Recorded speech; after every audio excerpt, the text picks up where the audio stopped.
Very good morning friends, welcome back to JD classes. आप सबका मेरे चैनल में स्वागत है। एज़ यूजुअल जैसे कि मैं आपके लिए बहुत डिटेल में वीडियो लेकर के आता हूं, आज फिर मैं आपके लिए एक और डिटेल्ड वीडियो लेकर के आया हूं।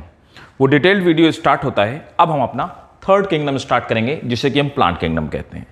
प्लांट किंगडम के अंदर भी कैसे कैसे क्लासिफिकेशन किया गया है उसके बारे में भी हम बात करेंगे और स्टार्ट करेंगे अपना सबसे पहले थैलोफाइटा मतलब एल्गी। तो एल्गी के बारे में हम स्टार्ट करेंगे। आज हम एल्गी के जनरल फीचर और कैरेक्टरिस्टिक के बारे में बात करेंगे, राइट। तो क्लास स्टार्ट करने से पहले मैं बताना चाहूँगा, मैं आपका होस्ट, आपका मेंटर, आपका teacher JD sir. As usual जैसे मेरा कमिटमेंट है, मैं आपके लिए हमेशा की तरह आज भी एक नया डिटेल्ड वीडियो लेकर के आया हूँ। और जैसे कि मेरा क्लेम है कि बाइलिंगुअल लैंग्वेज में, हिंदी और इंग्लिश दोनों लैंग्वेज में सबसे ज़्यादा डिटेल में वीडियो मैं ही आपके लिए लेकर के आऊँगा और फ्री ऑफ कॉस्ट आपको मैं कंप्लीट कोर्स करिकुलम प्रोवाइड कराऊँगा। तो अगर आपको मेरा वीडियो इन्फॉर्मेटिव लगता हो, अगर आपको इंटरेस्टिंग लगता हो, अगर आपको ये यूज़फुल लगा हो तो प्लीज़ अपने फ्रेंड तक शेयर कीजिए, दूसरों तक शेयर कीजिए, लाइक कीजिए, सब्सक्राइब कीजिए और मुझे भी प्रमोट कीजिए, जिससे कि मैं और ज़्यादा वर्कआउट कर पाऊँ और ज़्यादा आपके लिए डिटेल में वीडियो लेकर के आ पाऊँ। सो गाइस, स्टार्ट करते हैं आज के बारे में। Let's start. Look, Thallophyta that is the algae. Algae वो प्लांट्स होते हैं जिनके के अंदर किसी भी तरह का डिवीजन ऑफ पार्ट्स नहीं हो पाता है। मींस उनमें प्लांट में लीव्स, स्टेम और रूट में डिवाइड नहीं होते हैं। तो इस तरह के प्लांट्स को हम लोग कहते क्या हैं? इस तरह के प्लांट्स को हम लोग थैलस लाइक स्ट्रक्चर कहते हैं। तो एल्गी में थैलस लाइक स्ट्रक्चर पाए जाते हैं। फॉर एग्जाम्पल के तौर पे अगर मैं बात करूं, एल्गी यूनिसेलुलर भी प्लांट भी हो सकते हैं और ये मल्टी सेलुलर भी हो सकते हैं। तो अगर मैं यूनिसेलुलर एल्गी की बात करूं तो देखिए, यूनिसेलुलर एल्गी में एक ये यूनिसेलुलर एल्गी है, इसे हम क्लेमाइडोमोनास कहते हैं। ये कुछ इंसेक्ट जैसा दिखने वाला स्ट्रक्चर है। इसमें कप शेप्ड क्लोरोप्लास्ट पाया जाता है, न्यूक्लियस पाई जाती है और पैरानोइड्स पाई जाती है। डिटेल में इसके बारे में ग्रीन एल्गी में पढ़ेंगे। दूसरा, अगर मैं मल्टी सेलुलर एल्गी की बात करूं तो मल्टी सेलुलर एल्गी में ब्राउन एल्गी, जिन्हें कि हम केल्प बोलते हैं, वो बहुत बड़े जाइंट स्ट्रक्चर के फॉर्म में होते हैं। ये मल्टी सेलुलर एल्गी होते हैं, राइट। लेकिन इनमें भी आप देख सकते हैं कि किसी भी तरह का रूट, स्टेम, प्लांट जैसे किसी भी स्ट्रक्चर का फॉर्मेशन नहीं होता है। एल्गी को हम फाइकोमाइसिटीज में पढ़ते हैं। इसे हमने एक क्लास में रखा है जिसे हम फाइकोमाइसिटीज कहते हैं, राइट। तो ये यूनिसेलुलर और मल्टीसेलुलर दोनों हो सकती हैं। मेनली एक्वेटिक हैबिटेट में पाए जाते हैं। तो एक्वेटिक होने का मतलब ये वाटर में पाए जाते हैं और एक्वेटिक एनवायरनमेंट में दोनों तरह का वाटर हो सकता है। It may be soft water, means fresh water जैसे कि बात करते हैं, जिसे मीठे पानी के बारे में हम बात करते हैं, तो सॉफ्ट वाटर या फ्रेश वाटर में भी पाया जाता है और मरीन एनवायरनमेंट में भी पाया जाता है। मेनली एल्गी मरीन एनवायरनमेंट में पाए जाते हैं, लेकिन बहुत सारे एल्गी फ्रेश एनवायरनमेंट में भी, फ्रेश वाटर के एनवायरनमेंट में भी पाए जाते हैं। तो एल्गी मेनली एक्वेटिक होते हैं। रीजन ये होता है कि इनको फर्टिलाइजेशन करने के लिए, इनके गैमीट को मूव करने के लिए वाटर की रिक्वायरमेंट होती है। बिना वाटर के फर्टिलाइजेशन नहीं होता है, इसीलिए एल्गी मोस्टली एक्वेटिक होते हैं। आपने देखा होगा कि बहुत सारे एल्गी टेरेस्ट्रियल भी होते हैं, जमीन में भी पाए जाते हैं। जैसे कि बारिश के समय पे आपके दीवारों पे ग्रीन कलर का एक ऊपर से फिल्म लग जाती है या ग्रीन कलर की ग्रीनरी महसूस हो जाती है, जिसको आप काई कहते हैं। लेकिन एक्चुअली क्या होता है, वो छोटे छोटे प्लांट्स या एल्गी हैं, वो उसी समय पे पनपते हैं जब वहां पे वाटर अवेलेबल होता है, क्योंकि उनके गैमीट स्विम करके एक दूसरे की जगह जा सकते हैं और स्विम करने के बाद फ्यूज करके, रिप्रोडक्शन करके और भी अपना बहुत सारे एल्गी को प्रोड्यूस कर सकते हैं, राइट। तो दूसरे, अगर इसके न्यूट्रिशन की बात की जाए तो न्यूट्रिशन में दे ऑल आर ऑटोट्रॉफ। तो ये ऑटोट्रॉफ होते हैं, मेनली फोटोसिंथेसिस के थ्रू अपने फूड का फॉर्मेशन करते हैं। तो फोटोसिंथेसिस प्रोसेस के थ्रू अपने फूड का फॉर्मेशन करते हैं। आपकी जानकारी के लिए बता दूं कि हम ओशंस को कार्बन डाइऑक्साइड सिंक कहते हैं।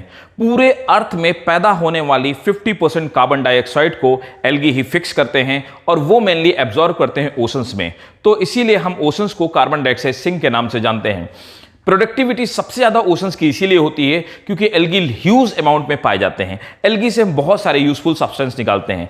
फोटोसिंथेसिस की अगर बात की जाए तो एल्गी में क्लोरोप्लास्ट तो पाए जाते हैं, लेकिन क्लोरोप्लास्ट के साथ में यहां पर जो ग्रेना लाइक स्ट्रक्चर्स होते हैं, मतलब थैलाकोइड जैसे स्ट्रक्चर होते हैं, वो नहीं पाए जाते, ग्रेना जैसे स्ट्रक्चर नहीं पाए जाते, तो हम ये कह सकते हैं कि they are not fully developed, तो ये फुल्ली डेवलप्ड नहीं होते। लेकिन इनके अंदर जो इनका शेप होता है वो डिफरेंट शेप होता है। कहीं पर ये कप शेप्ड होते हैं जिसे आप देख रहे हैं, कहीं पर ये स्टार शेप्ड होते हैं, जिसका क्लोरोप्लास्ट होता है स्टार शेप्ड होता है, और कहीं पर आप देखेंगे कि ये रिबन के शेप के होते हैं। इस बारे में ग्रीन एल्गी के बारे में हम पढ़ेंगे। ग्रीन एल्गी में डिफरेंट टाइप के और शेप के क्लोरोप्लास्ट पाए जाते हैं। इनके अंदर, इन्हीं के अंदर कुछ ऐसी बॉडीज पाई जाती हैं जो इस तरह से इम्प्रेग्नेटेड होती हैं या अंदर धसी हुई होती हैं। ये संकर स्ट्रक्चर जो होते हैं इनको हम बोलते हैं पायरेनोइड्स। पायरेनोइड्स पायरेनोइड्स वो स्ट्रक्चर होते हैं जिनमें क्लोरोप्लास्ट के अंदर फूड स्टोर होता है। तो ये पायरेनोइड जैसे स्ट्रक्चर हैं जिनके अंदर फूड स्टोरेज होता है। अब अगर इसके अंदर मैं पिगमेंट्स की बात करूं तो मेनली जो पिगमेंट पाया जाता है, क्लोरोफिल बी नहीं पाया जाता है। क्लोरोफिल मेनली जो क्लोरोफिल बी होता है ये आपके ग्रीन प्लांट में या आज की डेट में जितने भी हमारे एंजियोस्पर्म्स या जिम्नोस्पर्म्स पाए जाते हैं डेवलप्ड प्लांट में पाया जाता है, लेकिन क्लोरोफिल बी यहां पे एब्सेंट होता है। तो यहां पर कौन कौन से पिगमेंट पाए जाते हैं? क्लोरोप्लास्ट के अंदर आप देखेंगे फोटोसिंथेटिक जो पिगमेंट पाए जाते हैं दैट इज क्लोरोफिल ए पाया जाता है, यहां पर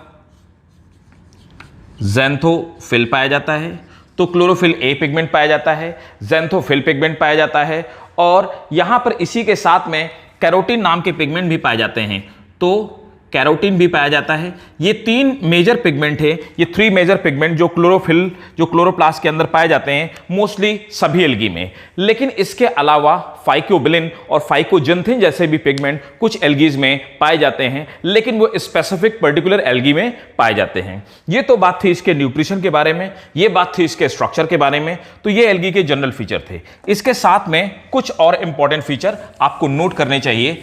एल्गी की खास बात क्या होती है कि ये प्रिमिटिव लेवल के प्लांट हैं, तो इनमें किसी भी तरह का मैकेनिकल टिश्यू नहीं पाया जाता। No mechanical tissues are found. अगर मैकेनिकल टिश्यूज की मैं बात करूं, वो टिश्यूज जो प्लांट के स्ट्रक्चर को सपोर्ट करते हैं, जैसे कि फॉर एग्जांपल के तौर पे मैं कहूं कि इसमें पाए जाने चाहिए जैसे फाइबर्स, स्क्लेरेनकाइमा,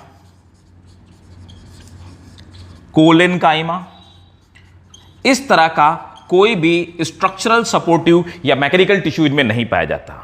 नेक्स्ट, एक और इंपॉर्टेंट बात, इनमें किसी भी तरह का वैस्कुलर बंडल डेवलप नहीं होता। No vascular bundle. लेकिन आपके जो केल्प होते हैं मल्टीसेलुलर एल्गी में, जो ब्राउन एल्गी होते हैं, आपके ब्राउन एल्गी या जिन्हें आप केल्प के नाम से जानते हैं, इनके अंदर कुछ टिश्यूज पाए जाते हैं जो डिफ्यूजन की प्रोसेस के थ्रू फूड को तो ट्रांसपोर्ट करते हैं, वाटर के ट्रांसपोर्टेशन की इन्हें जरूरत पड़ती ही नहीं है, क्योंकि ये एक्वेटिक मीडियम में पाए जाते हैं और बाहर से वाटर एब्जॉर्ब कर सकते हैं। तो इसीलिए इनके अंदर कुछ फूड ट्रांसफर के लिए टिश्यूज पाए जाते हैं, लेकिन उनको हम कंडक्टिंग टिश्यूज या जाइलम फ्लोएम से हम कंपेयर नहीं कर सकते। तो किसी भी तरह का वैस्कुलर बंडल जैसे कि जाइलम या फ्लोएम, इस तरह का कोई भी ना कि टिश्यू और ना ही वैस्कुलर बंडल पाया जाता है। नेक्स्ट अगर बात करूं तो इनकी जो आउटर सरफेस होती है या आउटर लेयर होती है, ये आउटर लेयर या आउटर सरफेस, इसके ऊपर एक प्रोटेक्टिव कवरिंग होती है। इस प्रोटेक्टिव कवरिंग को हम लोग स्लाइमी लेयर कहते हैं।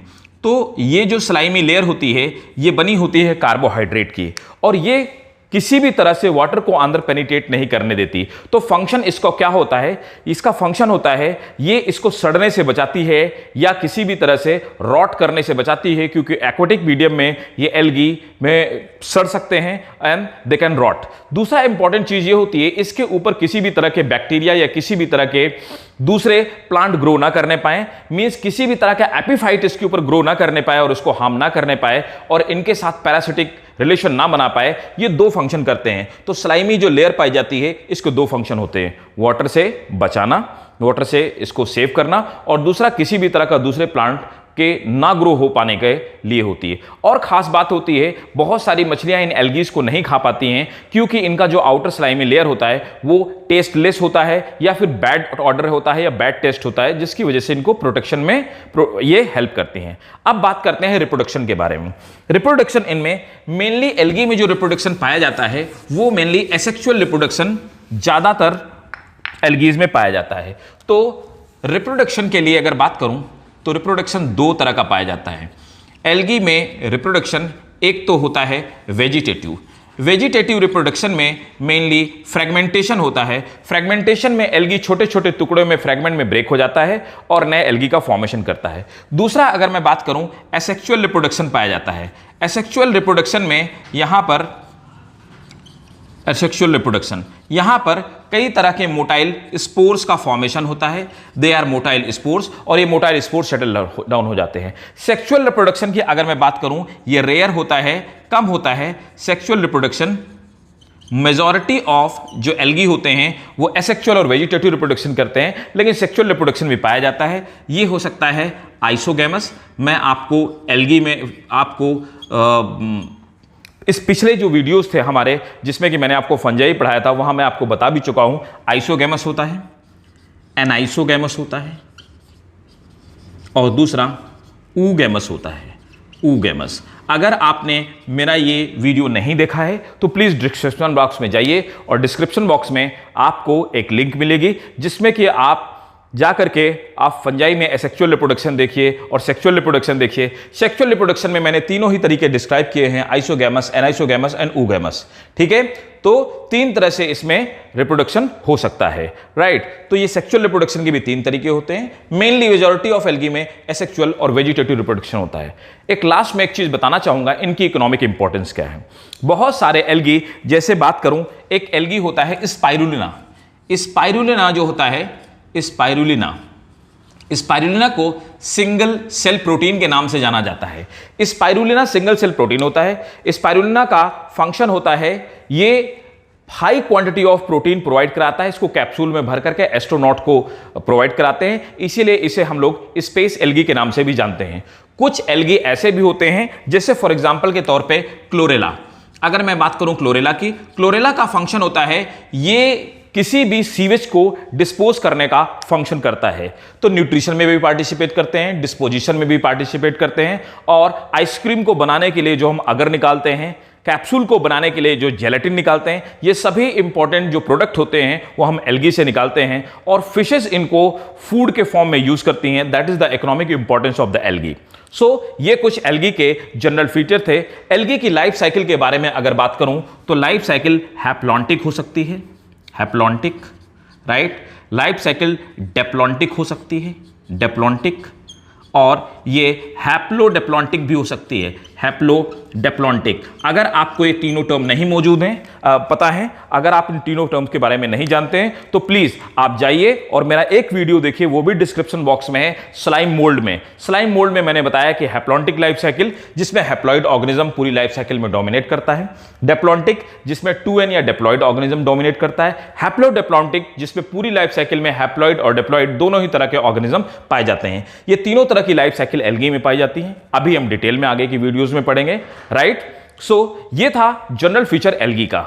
So guys, thank you so much watching my YouTube channel. अगर आपको ये इन्फॉर्मेटिव लगा हो तो प्लीज शेयर कीजिए, सब्सक्राइब कीजिए, लाइक कीजिए। क्यों? क्योंकि इंफॉर्मेशन, नॉलेज, इसको जितना शेयर किया जाए उतना ही बढ़ता है, ये कम नहीं होता। और हमारे उन बच्चों तक ये वीडियो पहुंच पाए जो छोटे शहरों में रहते हैं, who are deprived from quality education. Thank you guys.